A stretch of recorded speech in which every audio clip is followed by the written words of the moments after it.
I got all my wood in, and Yeah. I ended up selling it to another blacksmith anyway, who was a knife maker. We brought the cat in. That was We fun. got the cat in as well. cat in. This story is way more interesting than I actually thought probably it send it would. back It now, started but, so normal, and then it's just like devoid.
Hey guys, you're all very welcome to the Beardfire podcast. This week, our very special guest is Beyond the Crescent Moon. Welcome. Thank you very much for having us. Thank you, guys. Did you travel from Beyond the Crescent Moon today? Just down the canal. Just down the canal. Okay, it's close That's how enough. you get there. Close enough. Hey, and I'm wearing the same shirt I was wearing for the last 3 weeks. Yeah. I at least untucked mine to Is that what you did? Yeah, to make Maybe it look I could like it's tuck a new mine costume. in so it looks slightly different. There we go. Speaking of costume, you guys look absolutely fantastic. Yeah. Thank you. Thank you We very didn't much. get the memo. Yeah.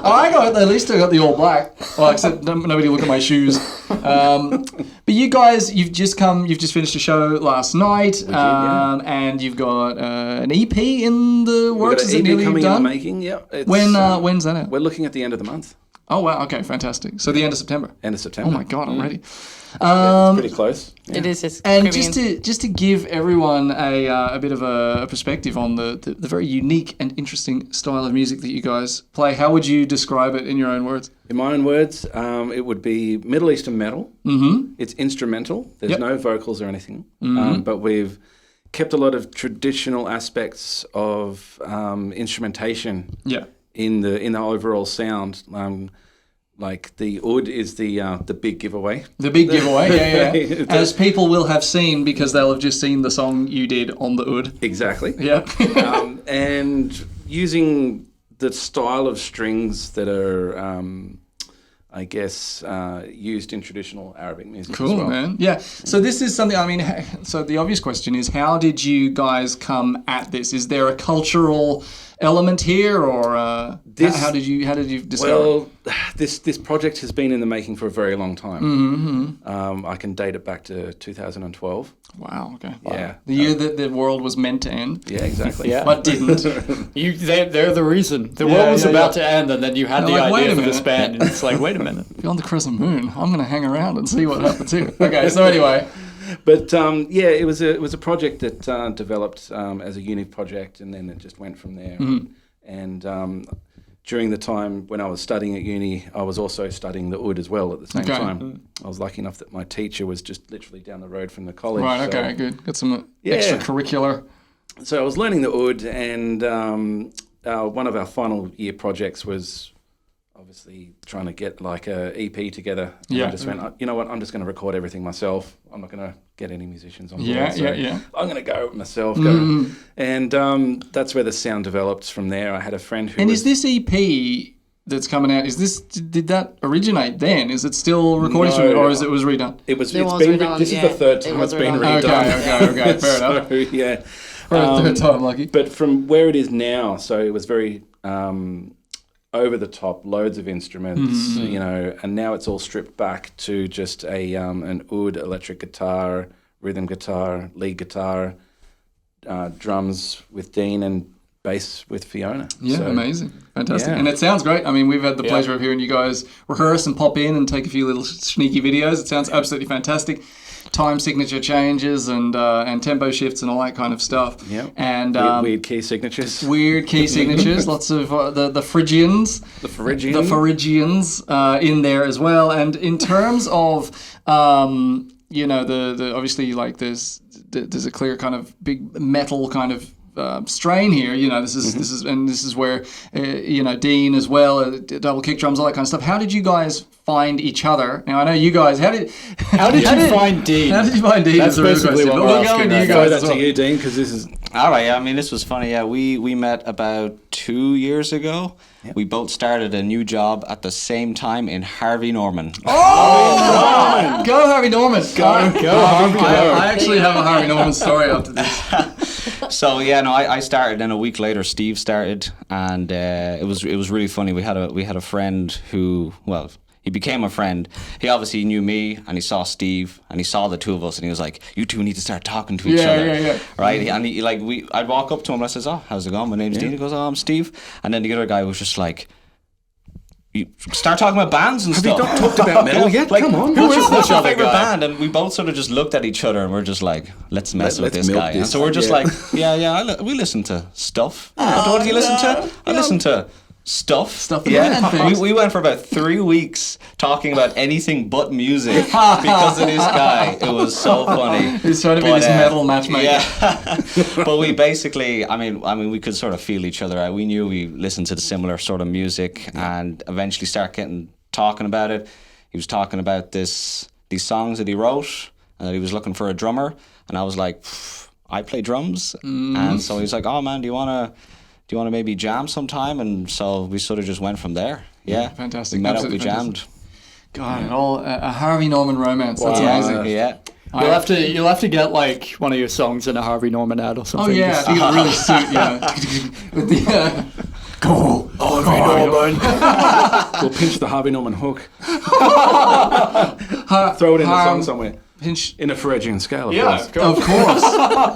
And instead of pinch the first time, I mean, like, yeah, there was an Australian band who did it, Pendulum, and they did the ABC News theme, and it did really right. well. Oh, yeah. It did really Classic. Well. So speaking of, you're Australian. What are you doing? Australian Irish, yeah. So Fiona, how did you find yourself over here? Well, my parents were Irish, and I grew up in Australia as an immigrant child, like yourself. Very So similar much story, time in both countries. So I decided to come back to live in Ireland for a while, seek out the music scene, get to know a bit more about my family history, get to know a bit more about the history and culture of where I'm from, rather than just the sort of secondhand stories of like, oh, well, you know, your aunt used to do this, and it's actually much easier to immerse yourself fully in the culture when you live in a country. So I decided to come over for a while, and I've been here for 4 years now. Wow. So and did you meet Steve here or? No, we knew each other in Australia. In Australia, so we met each other in Australia and met a metal gig. At a and metal nightclub. Oh, I want that. There you go. couple of days later, I was the guy on the door. Yeah, Oh, You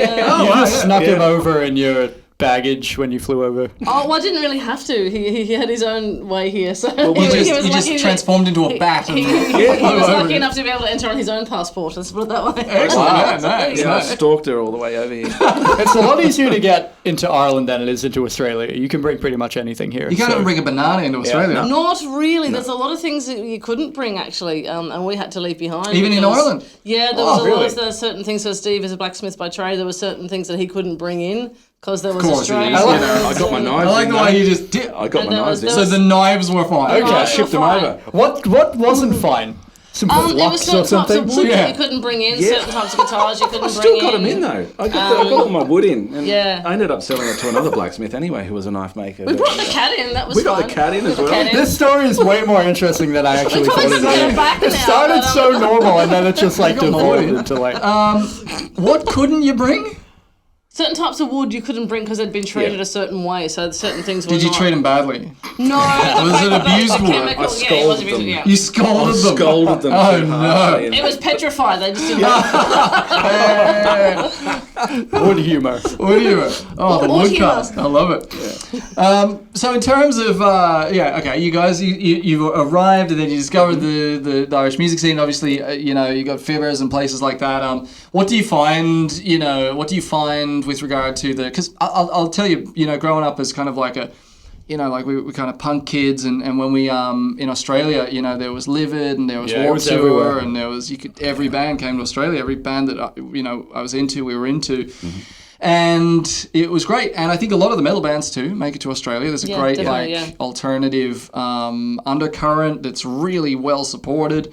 In Ireland, good support for metal, not so much punk. All the punk bands just stop at England and go right. back. I noticed rockabilly's not very big here either. And No, we're- it's a tiny little as scene. Yeah, all people the- who all are the, Sydney kids ourselves, we would know there's tons of Yeah. rockabilly around. Yeah, there's yeah, a few living bands, in. but not as many as I had seen in Australia. Tons No, of there's Sydney. about 3 Irish think they'd be popular to psychobilly play, bands, but and they they just hardly can't ever be. play in Ireland as well. Like they just go to Europe where they're massive, and then But what do you find with the metal scene here? Oh, fantastic. Yeah. Very healthy. Yeah, Yeah, great. A different attitude towards it. Sydney we're from Sydney, and a lot of Australian metal is almost kind of like, not popular music and not it's a real desired struggle. music, and real getting it on struggle to radio make is it not in easy. Australia, Getting yeah. it into gigs isn't easy. A lot of promoters don't want to put metal gigs on because they just don't like the stigma of metal. I don't quite know why there's a stigma around metal, but in Australia there seems to be. very Whereas strange, here, you have a very different kind of characteristic. Metal's kind of almost just like as popular as rock. Well, there were a couple Yeah. of metal festivals in Australia as well. We had Download. That's changing. The attitude is changing. Definitely, download is coming in. Bigger acts are coming in. More sort of regular,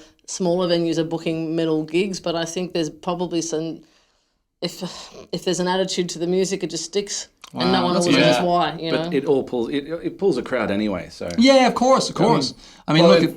apparently you're just not allowed to bring certain types of metal into Australia either. nice segue. Very Nice, nice. When I segue back to The thing we were talking about ages ago. I think that's the opposite of a wig segue, set. whatever that is. Wigs out. That's a weak side. Big weak side. So in terms of what you guys have coming up, like what do you hope for the next kind of year or so for the band? Well, we're looking at World making a music domination. video. Okay, that's a good myself idea. and Dean and Steve have gone and scoped We've out some looked at really interesting location. places. Yeah, and you're fine for your costumage. Yeah, we've got. Do you have a costumes big worked out. fan to blow like the Your beards amazing and the hair, hair yeah. and everything? No, we're just hoping to do it on a really cold winter Oh, day it- in oh, Ireland. it will That'll be fine. You're in Ireland. Yeah, It'll yeah. be You'll find- very you'll find that. It's there's a lot of really great places to be able to take amazing photos here. And there's a lot of great Yeah. scenery, and there's a lot of great castles. And There's a buildings. bunch of just abandoned castles. You could that make a no very one- medieval Yeah. video. Yeah. You quite just easily. drive through the countryside, you'll Easy. see buildings just like amazing collapsing stuff, from hundreds of Yeah. years ago. So we've workshopped all that, and we're probably moving on to that We've soon. got the storyline Got the worked storyline, out. we've got the No, costumes it's all pretty worked much out, ready yeah. to go. We just need the time Yeah, to do it now. yeah. So the record comes out at the end of the month. The EP does, yep. EP. Yep. And then after that, Is there? Are you writing? Is there plans afoot for additional stuff, or how do you see it? Look, there's a loose album in the making. I've done meshed out a couple of songs already, but I think we'd really like to keep performing. Yeah, we'd love to do some more gigs, and we're open to a lot of on the different tails things. of the EP for a while. And Yeah, then of course. come out with an album. Yeah, there's a couple of metal festivals and stuff in Ireland. You probably know better than there was a couple of things. Man, I should have done my research. But there's Siege of Limerick for one. Oh well, yeah, aren't you? Are you doing something with that? My other band. The other band. That's right. The other band. But I didn't know if that was awkward to It's bring not up. going to stop us from entering into Ireland. The band that we don't talk about. But it wouldn't be We'll hard for talk us to about look at sort of maybe pitching to that like now pitch for to them next now. year. Yeah, why not? It happens twice a year. Siege of Limerick's about Just to don't happen annoy in the promoters October. with your other band. No way. Not in Temple Bar. I remember you, I remember you. You're the one with the beard. I reckon there might be a few more beards at Siege of There's got to Limerick. be a few more. So we could pitch for the next round of Siege of Limerick for next year. Yeah, amazing. Yeah, just Absolutely try and get in fantastic. early there, and maybe even try our luck at Metal for the Masses. Yeah, you never know what's going to happen yeah. either. And then England's just across the pond Very as true. well. Yeah, very healthy metal scene in the UK as well. Yeah, big time. You get your kind of your EPK together, and Well, then we're even you looking just, at maybe even we're not maybe punching above our weight, but Yeah. we could aim for Glastonbury. yeah, one of the stages. Yeah, you never know. You never know. So shout at the top and see where you land. That's what we always shoot say. for that crescent moon. Shoot for that crescent moon, that crevice moon. And on that note, well, listen. We are going to wrap up. We keep these kind of short and sweet, but it's absolute pleasure. Thank you Dean, so much for Fiona, having us. Steve, everyone watching, get online and check them out. Beyond the Crescent Moon on Instagram, YouTube, all that kind of stuff. I suppose. Everywhere, Yeah. everywhere, yeah. All the major All platforms. the major yeah. platforms. TikTok. Yeah. Oh yeah. Oh yeah, Dean's huge on TikTok. Steve's doing TikTok dances. Yeah. Definitely. You should have a blacksmith. Do you have a blacksmithing channel or something? Well, Dean is very much wanting to get into blacksmithing. Yeah, so I can that's tell. something we might Yeah. start I can- up soon. he's- as well. he's- Yeah, apprentice, huh? he's gotta he's take got a him under your mentor wing Smith and right have him, here. like- So Yeah. We're Next pretty project. I can keen see to. him wielding a saber of some kind. That's our next metal project. Yeah, very nice. Hey, there we go. That's where we do like the freeze frame and credits roll. Like, Yeah, the outtakes. Well, listen, thank you so much. Beyond the Crescent Moon, check them out. And Yeah, can't we wait to hope do the see- EP. Can't wait to do Thanks, the EP. Can't wait to see what comes in the future for you guys. Thank you. Thanks so much. Awesome. Thanks for having us. Thank you. guys.